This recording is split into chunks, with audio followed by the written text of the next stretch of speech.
परिश्रम से आज मुझे यहाँ पर पहुँचने के लिए जिन लोगों ने ये त्याग किया उनको भी मैं नमन करना चाहता हूँ। मेरे परिवारजनों, कोटा बूंदी संसदीय क्षेत्र मेरा परिवार रहा है।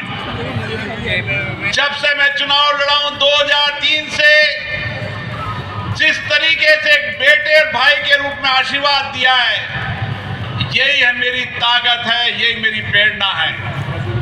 आपने मुझे 2019 में सांसद बनाकर भेजा, लोकसभा अध्यक्ष के रूप में भी मैंने कोशिश की संसदीय लोकतंत्र की मर्यादा प्रतिष्ठा को बढ़ाया जाए, दुनिया में भारत के लोकतंत्र की ताकत को और मजबूत किया जाए। मैं आज खुशी से कह सकता हूं, माननीय प्रधानमंत्री नरेंद्र मोदी जी के नेतृत्व में संसद के अंदर 20 साल के अंदर सबसे कामकाज ज्यादा हुआ और सबसे ज्यादा विधेयक भी पारित इस संसद के इतिहास में हुए। एक ऐसे विधेयक जिनको हम वर्षों से इंतजार कर रहे थे। मुझे पता है कालखंड में कैसा परिवर्तन आता है। एक कालखंड हुआ था जब 16 दिसंबर को इसी संसद के अंदर पवित्र बाबरी मस्जिद के नाम से निंदा प्रस्ताव आता है। उसमें लिखता है पवित्र बाबरी मस्जिद का निंदा प्रस्ताव आता है। और एक यही सदन का कालखंड था मोदी जी के कार्यकाल में, जिसमें राम मंदिर बनने के संकल्प का प्रस्ताव आता है। यह कालखंड के अंदर परिवर्तन है, युग के अंदर परिवर्तन है। साथियों, मोदी जी के नेतृत्व में जिस तरीके से देश आगे बढ़ रहा है, जिस तरीके से नए नए नीतिगत फैसलों से दुनिया में भारत की ताकत और इंफ्रास्ट्रक्चर से लेकर तमाम क्षेत्रों के अंदर जो नए आयाम हो रहे हैं, ये तीसरा काल मोदी जी का अभूतपूर्व और निर्णायक काल होगा, जो देश को विकसित भारत की राह पर ले जाएगा। मुझे पता है कोटा बूंदी की जनता का प्यार श्रेय मिलता था तो मोदी जी मुझे बहुत आशीर्वाद देते थे। और आज कोटा के विकास की बात करता हूं तो चाहे हाईवे हो, रेलवे हो, रोड हो, पासपोर्ट ऑफिस हो, जो बुनियादी सवाल थे वह सारे बुनियादी सवाल इस कार्यकाल में पूरे हुए हैं। नहरों में पानी पहुंचे, हर घर नल पहुंचे, यह भी मोदी जी के कार्यकाल का ही फैसला था।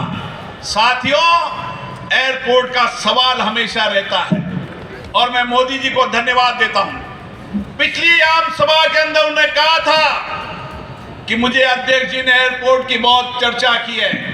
मैं माननीय मुख्यमंत्री जी को धन्यवाद देना चाहता हूं। 6 महीने तक कांग्रेस की सरकार ने एयरपोर्ट के डायवर्जन का पैसा जमा नहीं कराया, जिसके कारण से एयरपोर्ट बहुत जल्दी शुरू नहीं हो पाया। मुख्यमंत्री जी ने आते ही 20 दिन के अंदर एयरपोर्ट का डायवर्जन का पैसा जमा करा दिया। एयरपोर्ट की सारी औपचारिकताएं पूरी हो चुकी है। डीपीआर बनने के बाद इसी अगले कार्यकाल के अंदर एयरपोर्ट का निर्माण कार्य भी शुरू होगा। जहां तक कोटा की जनता का प्रश्न है, मैं लोकसभा अध्यक्ष के नाते भी मैंने कोशिश की कि हर समय आपके बीच में रहूं। कोई भी आपदा हो, संकट हो, उसमें मेरी कोशिश रही कि मैं आपके साथ खड़ा रहूं। चाहे कोरोना का आपदा का संकट हो, सारे विश्व के अंदर कोरोना का संकट था, ऑक्सीजन की कमी थी, लेकिन मैंने प्रयास किया कि कोटा में कभी ऑक्सीजन की कमी कोटा में नहीं आने दी। साथियों, वो गरीब के जीवन के हर दर्द को मैंने समझा है, गरीब की पीड़ा को मैंने देखा है। मैंने देखा जेके लोन में जब बच्चे मर गए थे तो गर्भवती महिलाओं की हालत देखी तो मैंने जन सहयोग से गर्भवती महिलाओं को अच्छा पोस्टिंग ले। मैं कामों की बात नहीं करना चाहता। ये चुनाव देश को परिवर्तन के चुनाव हैं। ये चुनाव मोदी जी के नेतृत्व में देश को आगे बढ़ाने के चुनाव हैं। और इसीलिए मैं फिर आपकी से आशीर्वाद मांगने आया हूं। मैं आपका बेटा हूं, आपका भाई हूं। इसी धरती से मैंने राजनीतिक जीवन शुरू किया है और मैं कभी इस धरती के प्यार आशीर्वाद को कभी नहीं भूल सकता। मैं जितने चुनाव लड़े, हर चुनाव में आपने मुझे प्यार दिया, आशीर्वाद दिया है और आपकी आशीर्वाद ही मेरी ताकत रही है। और मैंने कोशिश की है कि आपके विश्वास भरोसे को कायम रखूं। मैं पुनः आपसे आशीर्वाद मांगने आया हूं।